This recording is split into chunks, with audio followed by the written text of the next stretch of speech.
grieving. Some families will be lost to one another forever. To those of you who face the difficulties of reconnecting with family and establishing ongoing relationships, we say sorry. We offer this apology in the hope that it will assist your healing and in order to shine a light on a dark period of our nation's history. To those who have fought for the truth to be heard, we hear you now.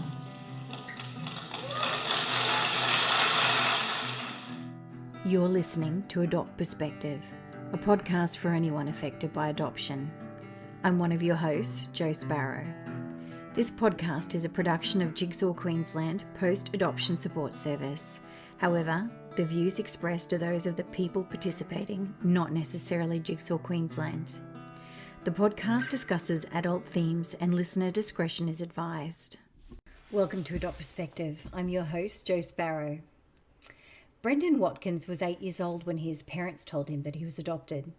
When he was in his late 20s, he started searching for his biological parents and eventually discovered the identity of his mother. He was later told that following his birth, she'd become a Catholic nun and that she wanted nothing to do with him. For the next 30 years, Brendan had no clues as to the identity of his father. In 2018, a DNA test provided the answer. He was the son of a priest. His father had studied in a Trappist monastery in Ireland and had returned to Australia and become a celebrated outback missionary. After decades of searching and obstruction from the Catholic Church, the whole truth was finally exposed. Brendan Watkins' biological parents were a Catholic priest and later a nun. Brendan wrote a memoir about his experience called Tell No One that not only explores his own experience, but also the wider issue of cover-ups by the Catholic Church. He's joining us today to share his story and also some of his writing process and where things have settled after its release. Welcome to Adopt Perspective, Brendan. I'm thrilled to have you join us. Hi, Jo. How you going? Good, thank you. And you just told me you're very relaxed because you've just been on a break. Yeah, we've just got back from a few days down at the beach. So, I'm feeling pretty chill. Nice. I'm going to try and absorb some of that chill, I think, because I haven't had a holiday anywhere near recent enough. Oh, yeah, no, we haven't had too many either. So, feeling relaxed. Wonderful. Look, Brennan, firstly, congratulations on writing an outstanding book. I could not put it down. And I know everyone back in the Jigsaw offices was the same when they first read it as well. And I've been wanting to interview you ever since, well, actually before its publication in August 2023. But I left it a little while to reach out to you so that I could talk to you about not only the book, but how the dust has settled since you put it out there. So can I start by asking you just how has the book been received? Yeah, look, I think really well. Sales have been solid, I'm told. I've had an enormous number of people approach me, either through social media or through the agent or publisher or various other means that have been, either adopted or people that have found relatives through DNA, be it ancestry or whatever, or probably the majority of those in that subset of people who have been negatively impacted by the Catholic Church. And so, yeah, there's certainly been a number of children of priests, but all sorts of people with all sorts of stories about the church that, have had similar sorts of experiences to me where their origin documents have gone missing and they've been told lies by the church and, largely people that have been treated by the church in the most unchristian of ways. Yeah. Brendan, you weren't told that you were adopted until you were about 8 years old, which I was told when I was born. So 8 is actually a fairly long time to wait to be told.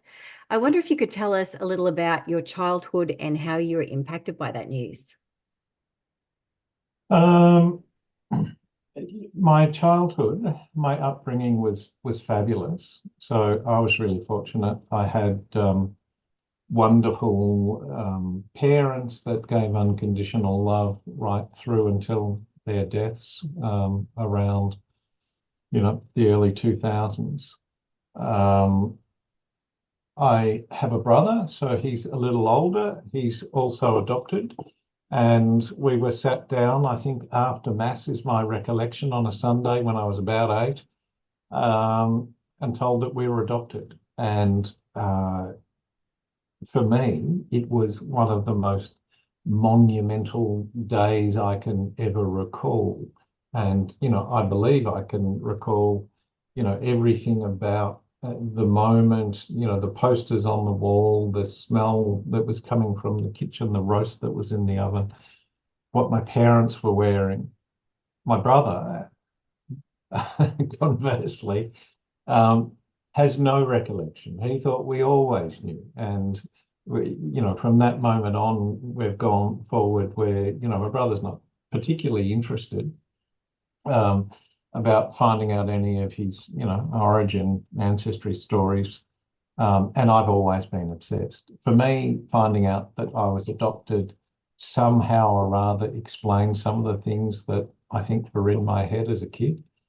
It's hard to, really recollect these things accurately, but that's my thought about when we were told. It was really significant. But we had a really fabulous upbringing, and it didn't change anything, but it certainly was the beginning of the spike of my interest wanting to know more, and certainly to observe closely our family. And our family couldn't be more different. And I know lots of siblings and parents are different from their kids, and there's lots of variation. But to me, our family just couldn't be more different. Looks, preferences, likes, be it food or music or sport or film, we were just so different. And I was always keenly aware of that and observed it very closely, and still do.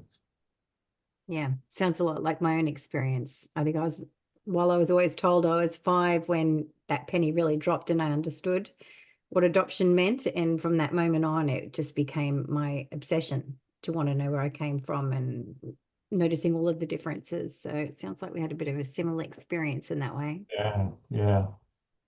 Your parents were devout Catholics and you regularly attended church services and were schooled in the Catholic school system. What was that experience like for you?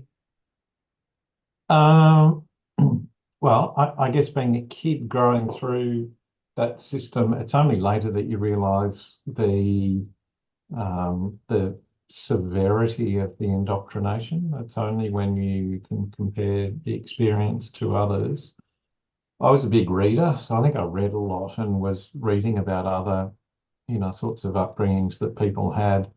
And it was only years later, really, that you look at, more secular scenarios or education systems and saw how hard line ours was. So I was born in 61, so, we're talking the 60s and the 70s. And certainly the religious indoctrination was fierce.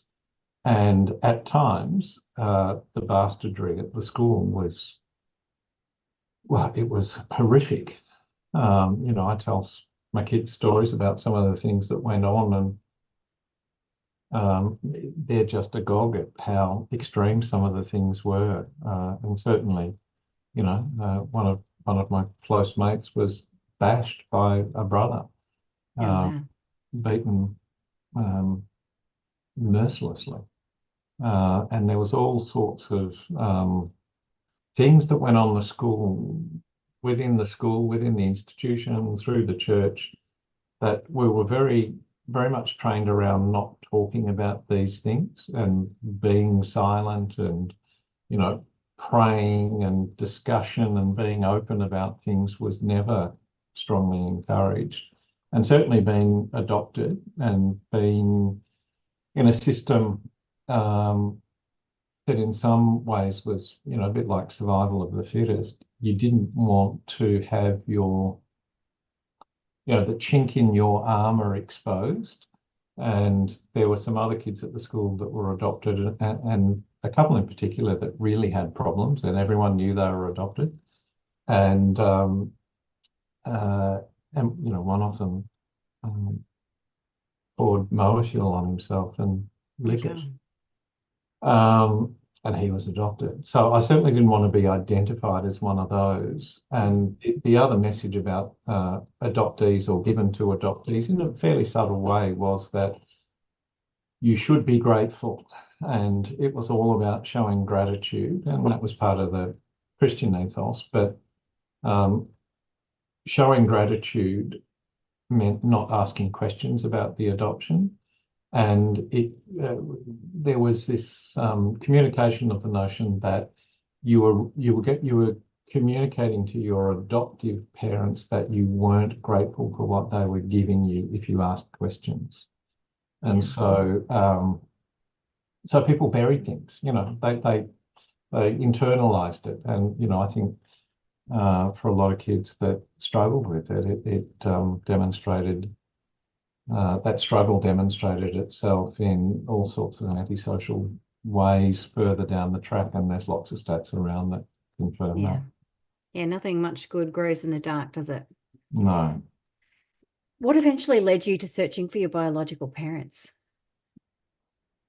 Well, I always wanted to know. I was always super curious, and I suppose, this grateful notion was always in my head about not wanting to appear ungrateful, and certainly not wanting to upset my devout parents. And in a lot of ways, I suppose, in hindsight, I was looking for an excuse to justify taking the next step. And initially, I had no option to find out more about who I was. It was in Victoria, the laws changed in the 1980s. I think 84 was when adoptees were given access to original birth documents. And the thing that got me over the line was we were about to have kids, and my partner, Kate, found out she had this medical condition that meant she was allergic to anaesthetics, malignant hypothermia. And it was a big thing. Didn't affect her life day to day, but it certainly took the life of ancestors of hers who went in for routine medical procedures and died on the operating table. One relative had a nose cauterized and had this response, and it brought front of mind to me that it was quite possible if we were going to go down the track of having kids, and that's certainly what we were discussing, that they could have this. It was likely they were to have this. And it was possible that I had that. And the questions of, well, what else do I have? What are my medical predispositions? And the sort of justification of still being grateful and wanting to know this medical biological information is what got me over the line. And so, when I was in my 27, 28-year-old age and thinking about kids, I applied for my original birth certificate. Yeah. So tell us about your experience with the Catholic Family Welfare Bureau when you just went to get that some more information. Well, it was, look, I spent a lot of time writing about that and rewriting and rewriting. It was such a cold and foreboding response. And I won't labour it too much, but look, the church representatives were very discouraging of going down the path that I wanted to go down. The state government had provided the authority to all of the individual adoption agencies to manage the process in the way they saw fit with certain guidelines. So mainly all the church adoption agencies, and they were very foreboding. And I didn't get a good reception when I was quite adamant that what I wanted was contact with my mother. My father's name wasn't on the birth certificate, and the church insisted that they would well, no, they didn't insist. The church was very, very keen for them to make contact on my behalf of my birth mother. And I reluctantly agreed, and I was shooed away and told, if they found her, if she was alive, that they would let me know in due course. And eventually they did. They called me back a couple of weeks later, and my mother wasn't a nun when I was conceived or born.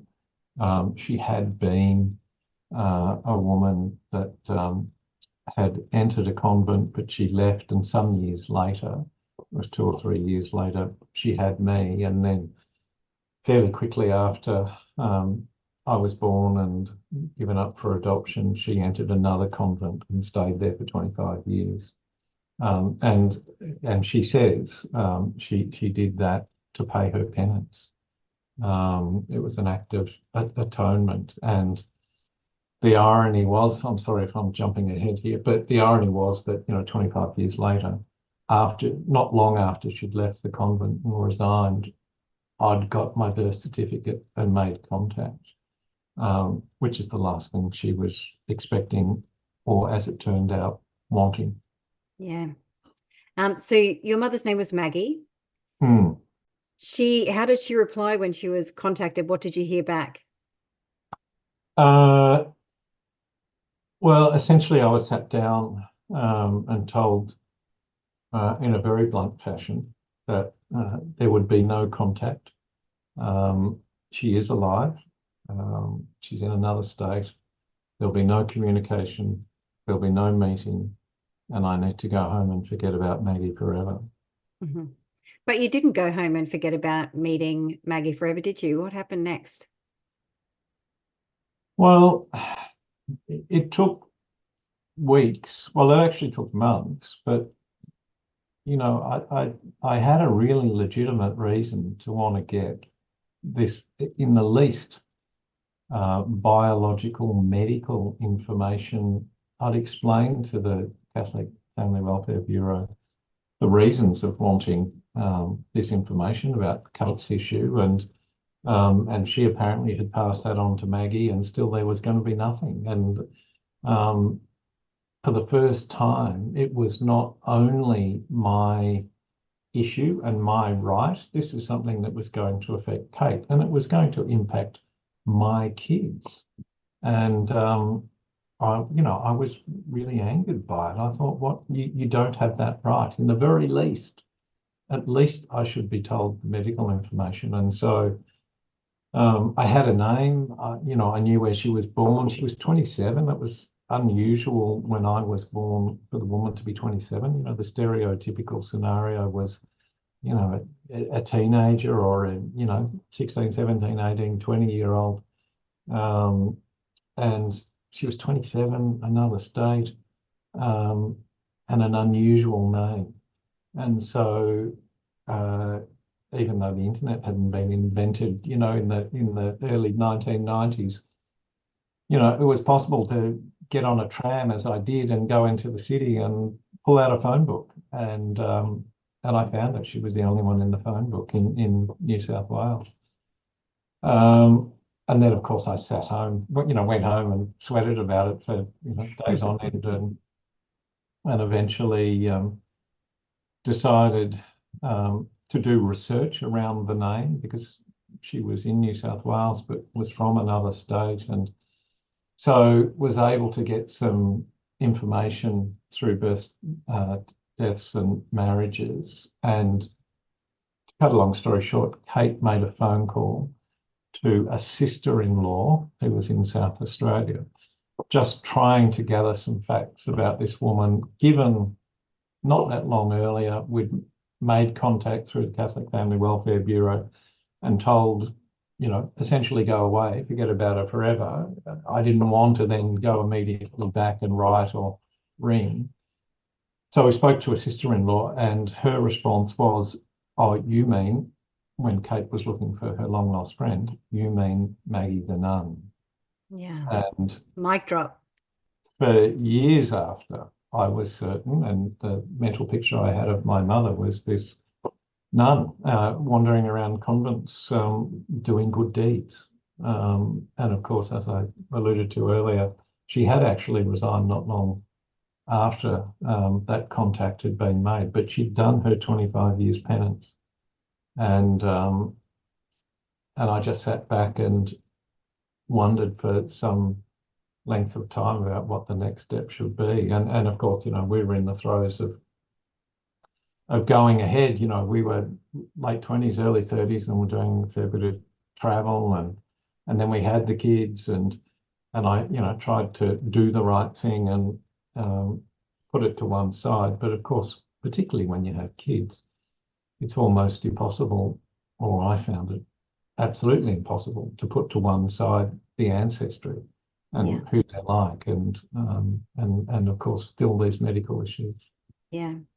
So you reached out a few times and were sort of largely ignored or rebuffed. But then your partner, Kate, was your champion and intermediary during these contacts. Why do you think she ended up being successful when your outreaches weren't? Well, she's not as scary as me. Also not as close to it as you. Yeah. Look, as it became evident only decades later, she rightly had reasons to be concerned about men. There were very, very few men in her life. And Kate is persuasive and open, and she's the mother of Maggie's grandchildren, her only grandchildren. And, the initial approaches were really just around, we just want, we mean you no harm, and there's no anger from myself or her. We're just wanting, because we have children, to know more about the ancestry and certainly the medical issues. And a bridge was eventually built, and very reluctant communication came forward. There were some letters, over years, and eventually a phone call with Kate and her, and then the following week with me. And some years after that, we, on a trip north to Queensland, we met her. So yeah, Kate's always had a difficult role in this story, because she certainly feels a lot of loyalty towards Maggie, when often in the early years I was grumpy about the whole thing. Mm-hmm. Why isn't she playing ball? And Kate could see it from another perspective. And we got lots of different stories about who my father was. He was alive, he was dead, he was married, he had other kids. As soon as she told him she was pregnant, he wanted nothing to do with her. And eventually she told me her name, Paul Hayes, a man in Sydney, which I ended up spending a fair bit of money on a private detective to try and hunt this guy down, and eventually was told it's not true, the name's invented. The private detective had spoken to every Paul Hayes just about in Australia that could potentially have been, around Sydney and that sort of age, comparative age to her. And so eventually I sort of gave up, because it was obvious there was this great secret, and that there was no way she was going to tell me the truth, and she was protecting herself. And I guess part of that is I feared, the worst, as I think a lot of contacting adoptees do, and that she was protecting me. And in a lot of ways, that proved to be the truth.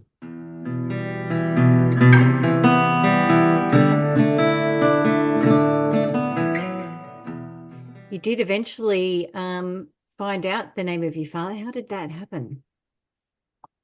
Well, look, it was calling. I've had an absolutely wonderful life. I've had a fantastic upbringing with my adoptive parents, and Kate and I met when, we were sort of early 20s, and, we've been together this weekend. We've celebrated our 40 years of being together, and have a couple of wonderful kids and a great extended family and friends. But this had always been a stone in my shoe, and I'd given up on pursuing Maggie because all it caused me was angst. And so that's around 2010, and at a little bit after that period, DNA stories and commercially available DNA home kits became the thing, and there was media coverage of people. But I think initially it was people that were, having DNA tests in the States, and they were being let out of jail because, they're on death row and, done a DNA test, and it was conclusive that they couldn't have committed the murder, and they were being released. And then people could get DNA kits and do it from home. And there was lots of stories about adoption and people finding, being curious, not looking like a family. Someone's done their DNA, and guess what? Mum and dad aren't mum and dad, and people finding siblings. And generally in the media, there were lots of happy stories about these, people reuniting or uniting with family for the first time. And I was thinking, well, that has to be the answer to my paternal story, and resisted and resisted and resisted until in 2015, curiosity got the better of me, and I did my DNA. And I did it. I sent it off to Ancestry and just sat down and waited for the answers to arrive. And unfortunately, it didn't because my paternal answer was very complicated, and it was something that Kate worked on. I'd felt that I'd had pretty much 30 years of lies, different stories, a wrong name, and there was no way the DNA was immediately going to find my father. And Kate quietly squirreled away and became a, amateur sleuth genealogist, and narrowed down over a few years the man who would prove to be my father. And it was one of four men who were in Sydney. My mother had been in Sydney. She's since moved to Queensland, but it was one of four, and the first person we discounted was a man who was 30 years older than my birth mother, and he was a Catholic priest. So we'd pared it down to three and had made a vow to Maggie that we would keep her identity secret because of the shame. And it made it very difficult to make contact with people who were absolutely my family, the Shield family in New South Wales, without disclosing the identity of my mother. So, you ring cold and say, hi, I'm one of you, and I'm not going to tell you who my mother is. Can you tell me who my father is? I want to talk about these three men. And again, it's a long story, but the short version is it was evident the only way of identifying my father was to go back to my birth mother and say, look, this is where we're at. Brendan's on his DNA. This is Kate doing this. It's one of these four men. And she told us the truth. My father was a Catholic priest, a man that was 30 years older, Father Vincent Shield, and he'd spent most of his life as a priest in the outback of South Australia.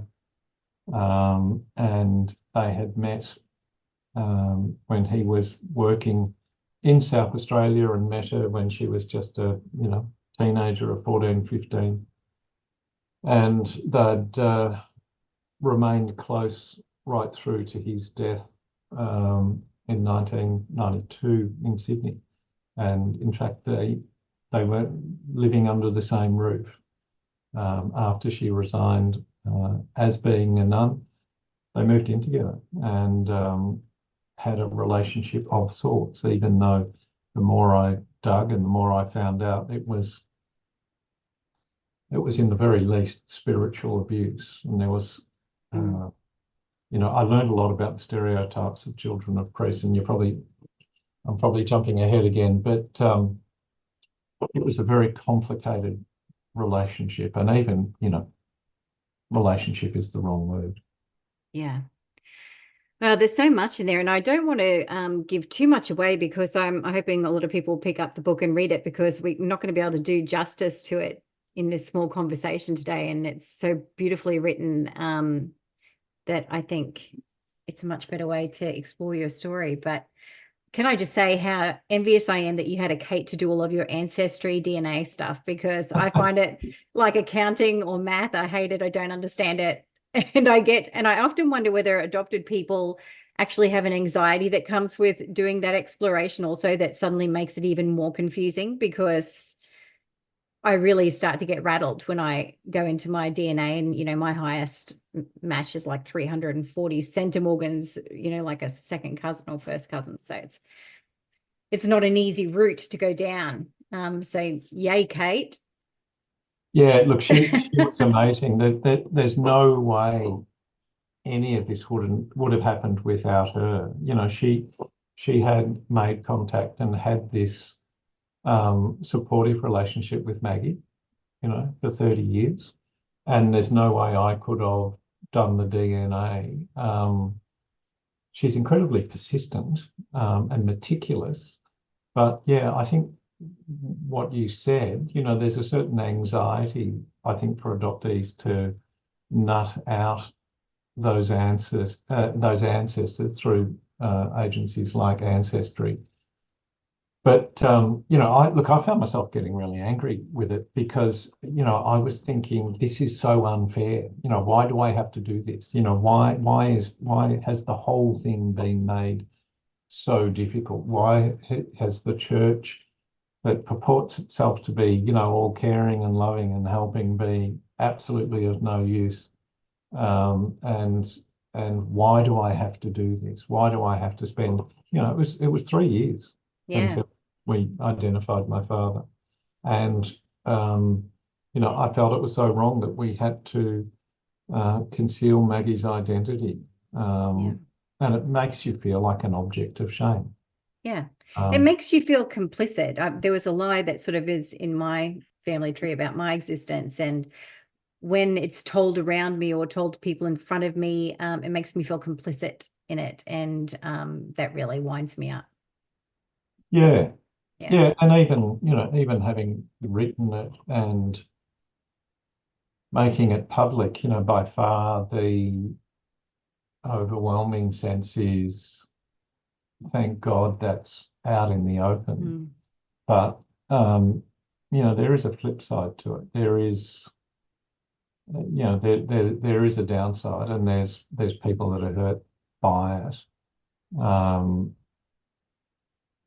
So there's no silver bullet, but certainly I think my self-justification is, you really have to do what's best for your own emotional and mental health. And when I found out the things I found out, there's no way I could have lived without making public what I discovered.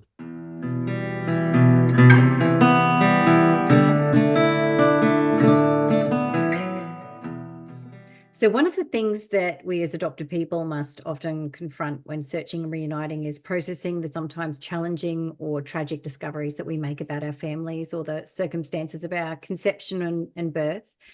And that processing often has no end. And just when we think we've made peace with it, something can bring it back to the fore again.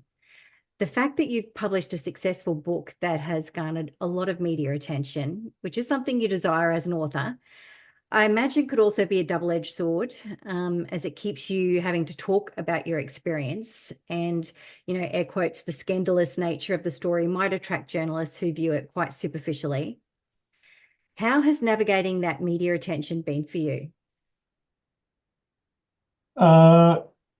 Look, initially, the book came out on the 8th of August last year. And in preparation for that, we'd done a lot of work shooting for ABC's Compass TV show. And, we travelled around South Australia and did a whole lot of shooting. There was a whole lot of initial media pre-launch or communication with media that would coincide with the publication of the book. And in a couple of weeks in the lead up to publication, I had pretty much every day a fairly major interview lined up for 2 or 3 weeks. And look, my feet didn't touch the ground for probably 2 months. And my head was in the space of, I've got to tell the story and I want to sell books, because I was so passionate about making the things that I wanted to be public, and the things I really wanted to be public wasn't necessarily my story, or it wasn't my story. It was about what I'd discovered about the children of priests. And in that first few months, there was so much attention, and I was very, very keen to get out there and talk as much as I possibly could. And I did the Canberra Literary Festival and a whole bunch of things, and it was all great. And the attention kept coming. I was swamped with people that had similar stories, that desperately wanted to talk to me or communicate in one way or another about their story and its similarities to mine. And that sort of dissipated leading up to, I guess leading up to Christmas.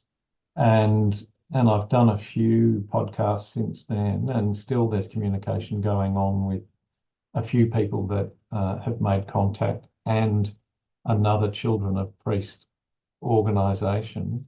And I find when I talk about it, even like now, I find it hard. Whereas when I was doing it en masse, August, September, October, I could just, turn it on and talk about it, and it'd all come out and it'd make a bit of sense. And very often it felt cathartic.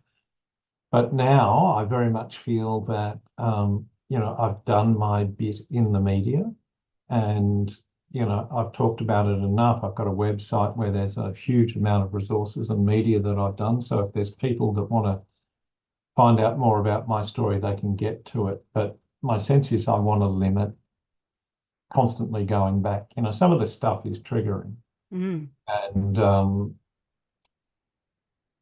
a couple of days in the lead up to talking about it, and a couple of days after, a lot of these, the raw aspects of what you're talking about permeate your thoughts. And so, I've decided the thing to do is to focus on another book. And in a lot of ways, a lot of people that I've communicated with think they know me really well, and they don't know me really well. They know an aspect of my life. And I guess I've highlighted the worst, parts of my life, or the most challenging and traumatic. And, I'm going to write something that's the opposite of that, the antithesis of that. And so focusing on something different is healthy, and there's still a bit of media to do, and there's another literary festival and whatever else. But yeah, look, I don't know that it's healthy to constantly be living in the past, but my last word on this is, I've had so many responses from people where what the book has done has been incredibly helpful for them, and people that have said that I've changed their life, and they've said the most beautiful things to me. So I know it's done good. I've had so many conversations, so many uplifting conversations, that's reaffirmed doing what I've done is really important, and it's made an enormous change to many people's lives, and that's absolutely the cream on top. But yeah, look, the time is very, very close for me to put a lid on it and do something different. You quit your job in 2018 to give yourself 1 year to investigate Father Venn and the Children of Priests. How long did you actually end up devoting to this? I finished work August 2018 and the book came out August 2023. So it's 5 years. Yeah. Yeah, look, I took a year off work. I'd been in my job for 12 and a half years, and I just wanted to take a year off because, as I say, it took 3 years to identify my father, and then I found out that he had this really colourful backstory that I wanted to investigate, and there was no intention to write a book. So I said to myself, I'll take a year off, I'll go and get another job, work out what the hell happened, and put it to bed. I've always journaled. So for as long as I can remember, I've had journals, and because of the incredibly complex nature of my life story or adoptive story, I found it really useful to sit down and put what I have learned, the complexities of what I've learned in a journal, shut the document, walk away and get it out of my head. And increasingly, my journals have sort of run to 30, 40, 50,000 words in a year.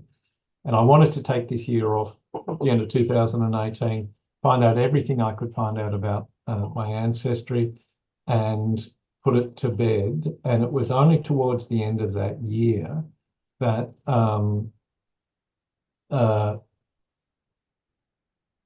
I'd started having communication with other children of priests and from all over the world. And, the first thing you find out when you learn your father's a priest is you believe you're the only one. You're the one and only, because priests are celibate. They don't have children. And if they do, they would leave the church and marry the mother. And of course, that's not the truth. And the more I dug, the more I learned, the more I realised that my story was stereotypical of other people all over the world. The more I was gobsmacked to learn that there's, well, depending on who you listen to, there's an Irish organisation that talks about 20,000 children of priests globally. There's probably the most respected academic is a German woman, Dr. Doris Reisinger, who talks about well over 100,000 hidden children of priests. And some of the bare bones I was finding out that, there's 400,000 Catholic priests globally, and it is commonly accepted that only half of them are celibate. And given the reality of the church's view on contraception and abortion, there has to be a lot of children. And, I was digging, trying to work out why it was. If you Google children of priests, even though there's tens of millions of results, why only a handful had gone public? And I found that in 2014, the United Nations had written to the Vatican and said, you have to stop silencing the children of priests and their mothers. You have to stop issuing NDAs and confidentiality agreements to silence people.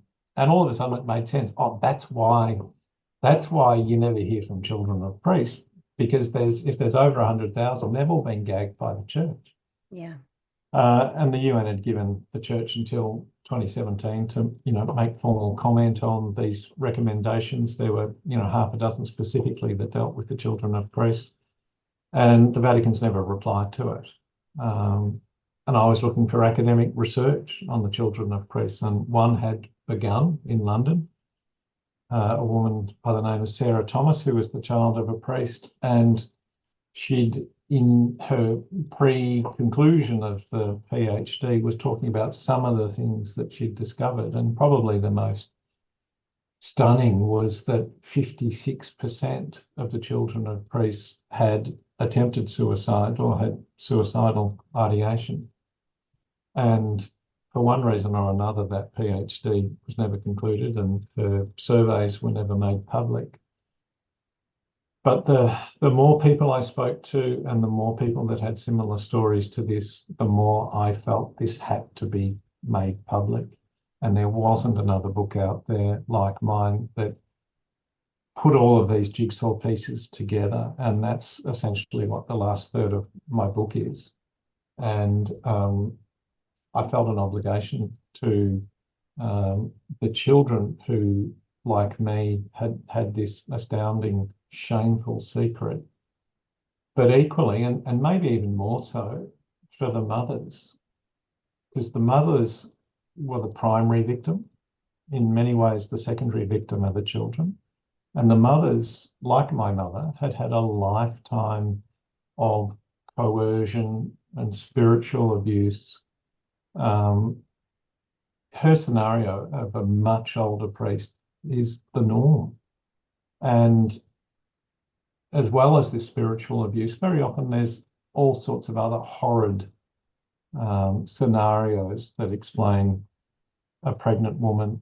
Very often the stereotype is someone who's vulnerable, who's a part of the congregation. Very often they're the housekeeper or the maid, the cook within a presbytery, or very often they're people that are fleeing domestic violence and going to the priest and end up, the priest has taken advantage of these women. There's horrible outcomes. And the majority of them that I know, anecdotally, are those outcomes.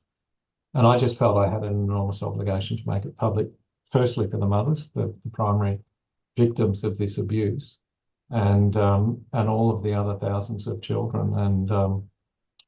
And yeah, look, it's stirred up a hornet's nest since the book came out, and every other day there's still contact from somebody who has come across the book or the ABC show. I think the ABC Compass programs had 1.5 million views. Wow. Just from the YouTube airing of it. So it is having an impact. Yeah, for sure. I'm not a journaler, but one of the most helpful things that I learned when I was doing my doctorate in creative arts was the process of creating a research journal, which is probably maybe essentially what you did. It contains insights, discoveries, references, photos, maybe documents, and more. We called it practice-led research, which is essentially like a bowerbirding process where you're collecting things that relate to that one project. I'm wondering if that was kind of part of your process, or did you have any other tools that you used to organize so much information and help you process it? Spreadsheets. Yeah. Yeah. Yeah, I've always loved spreadsheets. So yeah, look, as I was gathering data, the bowerbird process, there was all sorts of information that was coming forward, and I did make contact with the Shield family, who were all sworn to secrecy about the details they knew, and they made information available. And so, yeah, look, it was spreadsheets and journals. The journals, in a lot of ways, for me, were great around trying to nut out how I felt about a lot of things. It was,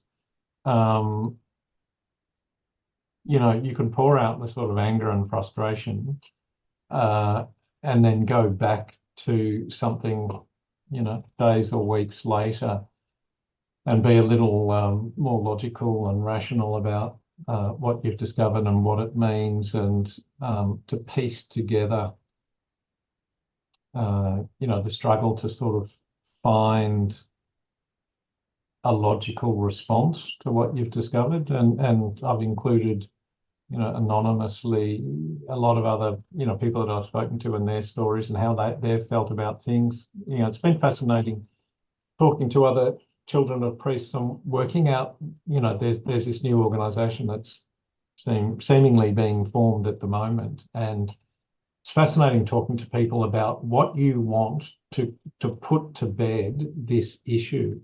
And, there's some common sort of themes.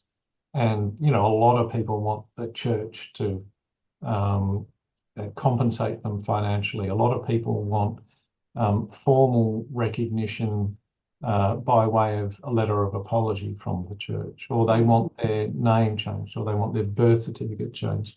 And I know adoptions, a lot of this is in parallel with the needs and wants of adoptees, but I think there's another layer of it if it's the church, the institution, because as it turns out, most of the children of priests have been raised anecdotally Catholic. And so you've had a degree of indoctrination. And most people that are finding these things out are finding it out later in life, because it's really only DNA that's discovering the truth. It's really only the last 5, 6, 7 years. So in a lot of ways, it sort of feels like it's ground zero. But to talk to people and work out what they want and what I wanted more than anything was to blow the whistle and make this public and start the conversations. What I wanted was to push the snowball off the top of the mountain and let others add to it. And it is getting bigger and bigger, and others, taking the baton and running with it. I don't want to, be the spokesperson. I don't want this to be the rest of my life. But as I say, there's so many victims in this, and the church isn't helping.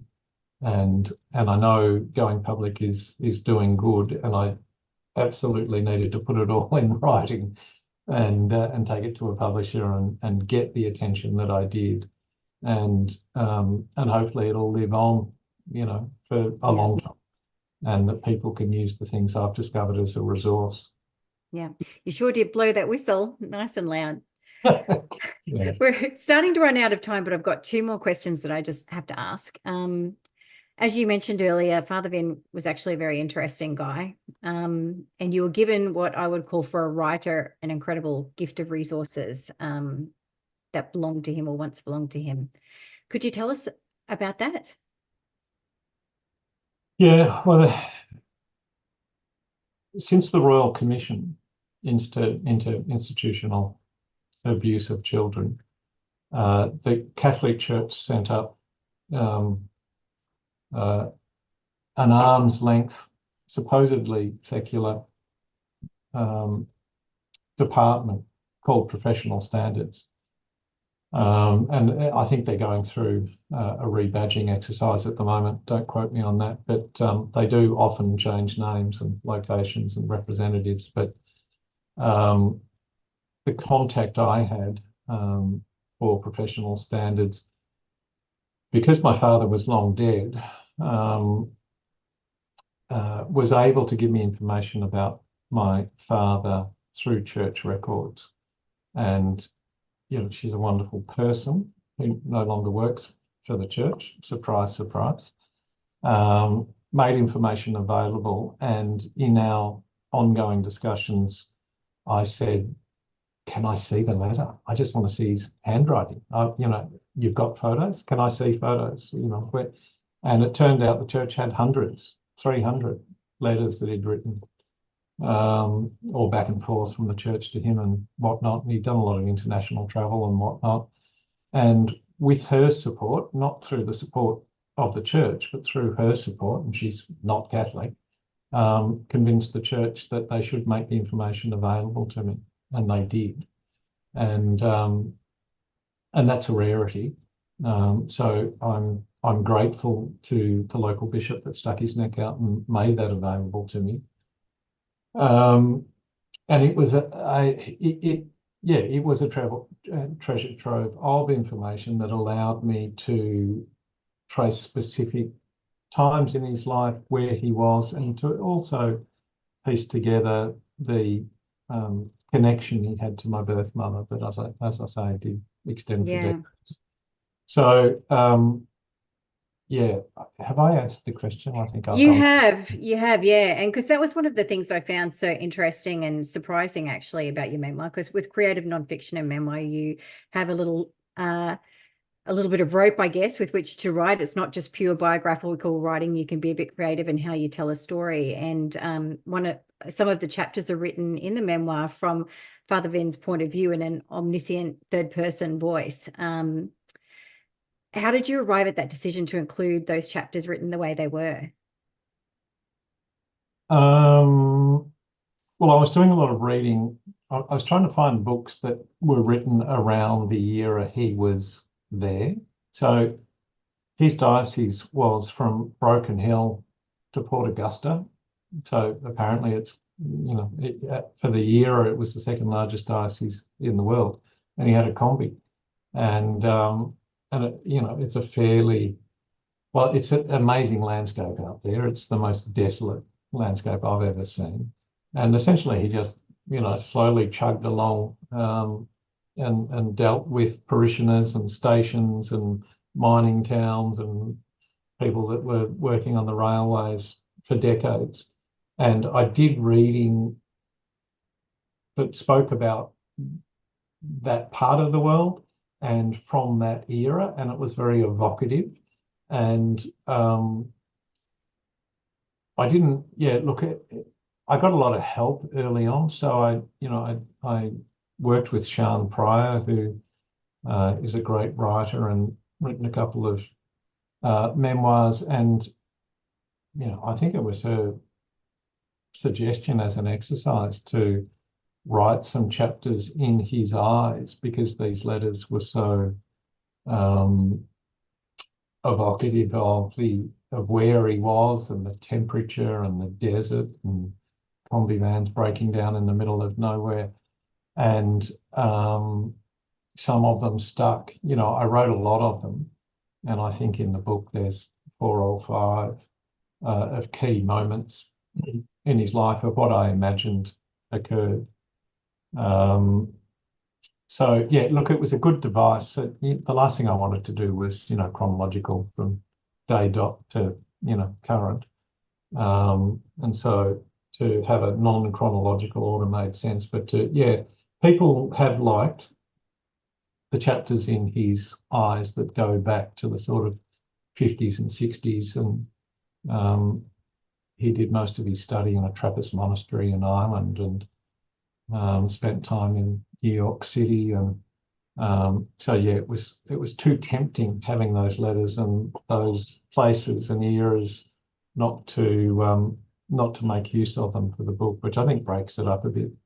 Last question, Brendan. Memoir literally means written to be remembered. What do you hope is the remembered legacy of Tell No One? Well, not my story. It's not about my story. My story is used as a vehicle to put what's happened to the mothers and the children of priests in the public eye. And maybe it sounds it is egotistical to say there isn't another book like mine. There's very few books by children of priests, less than a handful. Memoirs, factual. So I hope the things I found out can get to the largest possible audience, and that other people can build on it. And look, it's not about my story. It's about finding out that my story isn't exceptional. It's incredibly ordinary, and the church has conducted itself in the most shameful way. And there's tens of thousands, maybe there's hundreds of thousands of people that have similar experiences to me that have suffered, and the church hasn't helped, and I want that to be public. Yeah. Brendan Watkins, thank you so much for joining us today, sharing your experience and some of your writing process with us. I know it's going to help a lot of people. Good on you. Thanks, Jo. And I'll be putting up links to purchase Brendan's book, Tell No One, and also to his website on our podcast notes page. And meanwhile, if you have a story that you'd like to share with us and you'd like to be interviewed for the podcast, just jump onto the podcast page of the Jigsaw Queensland website and complete the prospective guest form that you'll find there. And just note that Adopt Perspective can be and is listened to by people all over the world. Bye for now. Thanks for listening to the Adopt Perspective podcast.